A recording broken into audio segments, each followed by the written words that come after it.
Salut à tous. Allez, on est allé découvrir Rétromobile ce qu'il y avait, parce qu'en plus il y avait quelques petites choses sur les voitures électriques, notamment avec Renault et MG. Donc là, petite présentation en tout cas des tracteurs. Il paraît qu'en ce moment c'est à la mode. Donc voilà. Allez, on va à l'intérieur pour voir ce qui s'y passe.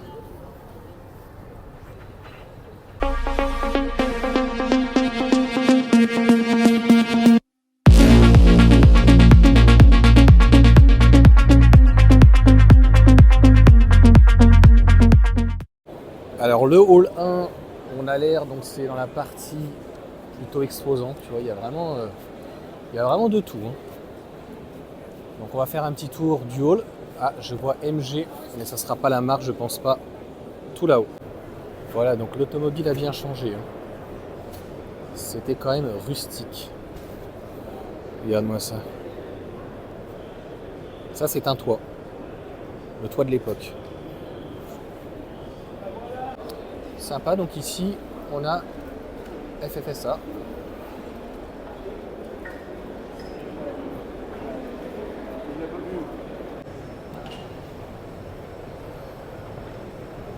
Le stand Morgan ici.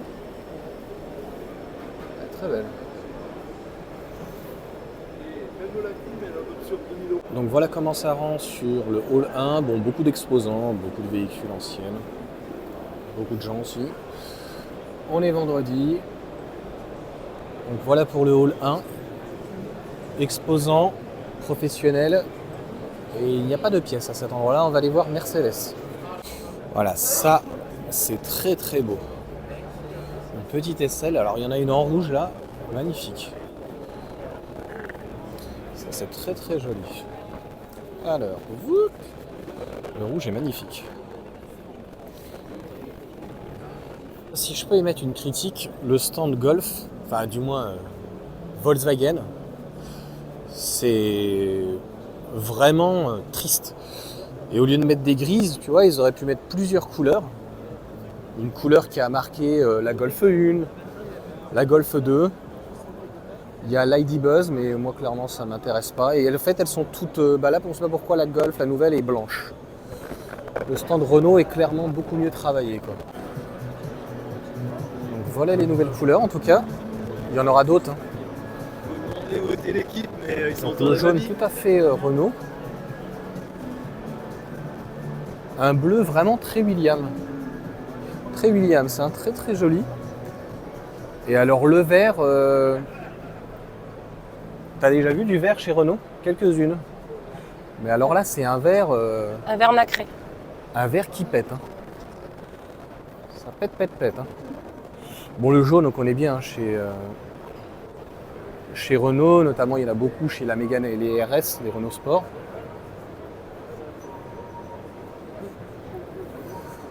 Et donc c'est le petit circuit où on voyait...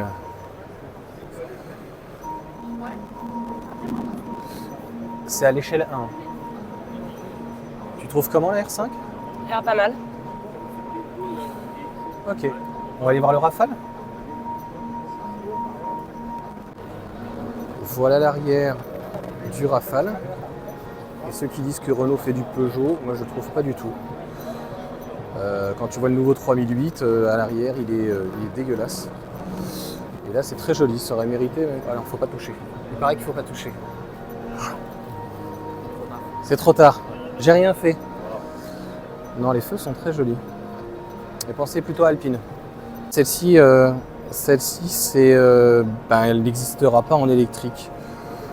Donc je vois pas l'intérêt. Dimension 4,71 m, ça commence à faire un beau bébé.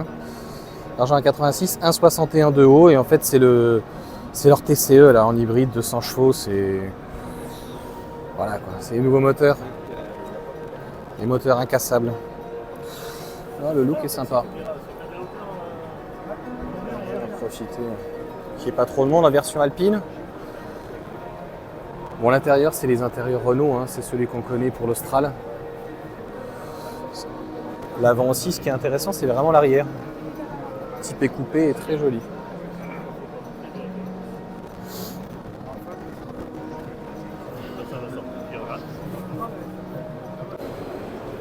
Voilà, donc Au niveau du stand 1, MG 100 ans, donc là c'est la marque MG.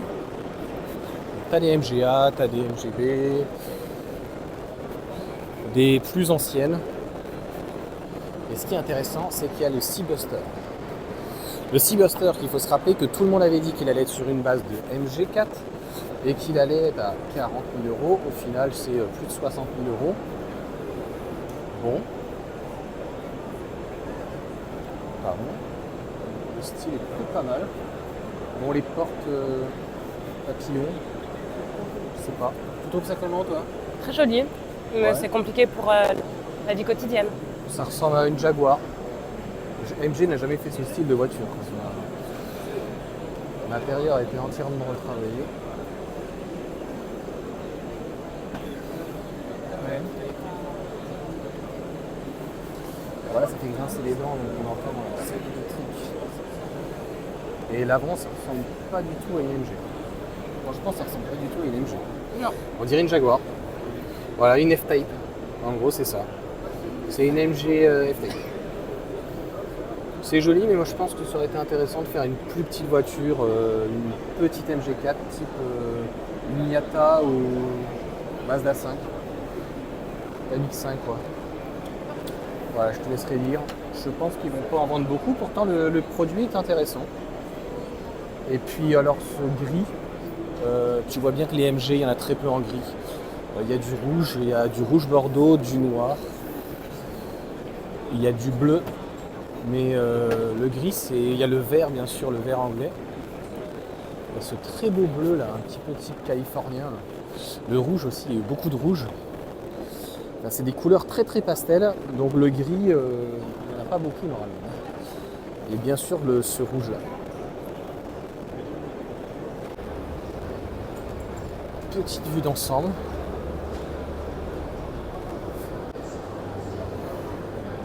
T'as pas intérêt à faire tomber le téléphone. Voilà, je cachais parce qu'il y a le poteau.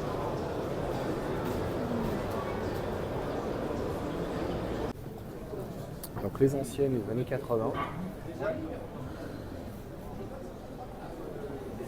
Et voici l'Audi. Impressionnant.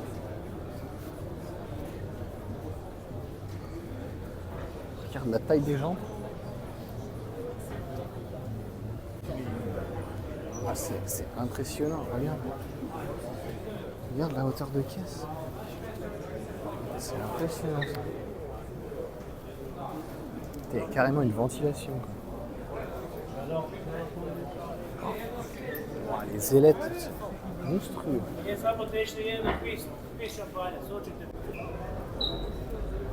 C'est monstrueux. Tu trouves ça comment toi?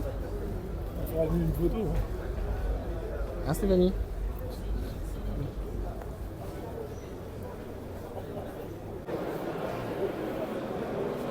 Rôle 2, bon, c'est que les motos. Moi, c'est clairement pas mon dada. Donc là, tu as une Yamaha, BM qui est un peu plus loin. Tu peux te restaurer. Alors, le Youngtimer ou comment, moi je te le dis comme je pense, comment se faire pigeonner. Quoi. 15 000 euros, 120 000 km, c'est un effet de mode. Hein. Bon, la voiture a beau être propre, c'est quelle année ça? C'est quoi? C'est une 405, c'est même pas une 406. Oh, c'est les années 2000. Bah, c'est pas des voitures de collection quoi. 24 000 euros, puis bon, on peut pas dire qu'elle soit en voilà, 103 000 km. 12 000 euros. Une Renault 21. 3 000 km par contre.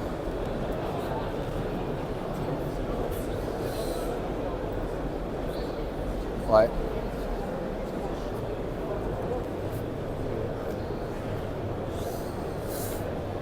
À 8 000 euros, autant prendre une voiture sans permis, hein, et électrique. Hein. 1 900 euros. Il y a quand même 4 places. Hein. Alors on va aller voir une DS, on va rigoler. Les DS, à un moment donné, ça valait rien. C'est dans les 15 000. Il y a une vingtaine d'années. Alors, c'est combien? 30 000 euros. 900. Moi, je m'attendais à 60 000. Et une SL, c'est combien le 87? Ouais, la porte elle ferme pas. À ce prix-là, la porte ne ferme pas. 25 000. Ah ben dis donc, je suis étonné. Hein. 158 000 miles. C'est pas... Ben, c'est moins cher que les Youngtimer là. Leur Youngtimer. Je trouve ça correct. Alors, une Saab. C'est ça, hein, c'est une Saab. Ouais. 18 000 €. Bon. Une 504. 16 000. C'est plus les Youngtimer qui me... C'est des voitures quand même qui ont des années 2000 quand même un petit peu moins de charme que les voitures des années 80-90. MGB TR6. Ça c'est encore une B. Ouah, GT. 20 000 €, je trouve c'est... Ça me semble vraiment pas du tout délirant pour mettre dans une voiture des années 60-70 et qui sont nickel. Hein. Elles sont vraiment très très propres. Hein. Avec les jantes d'origine et tout. Sans enlever, c'est avec la masse. Hein. Donc 20 000. Par contre 15 000 € dans une 405. Je crois qu'il va falloir arrêter. Voilà, on va s'arrêter là donc sur la vidéo. Diesel 404. Cette partie-là est très très jolie.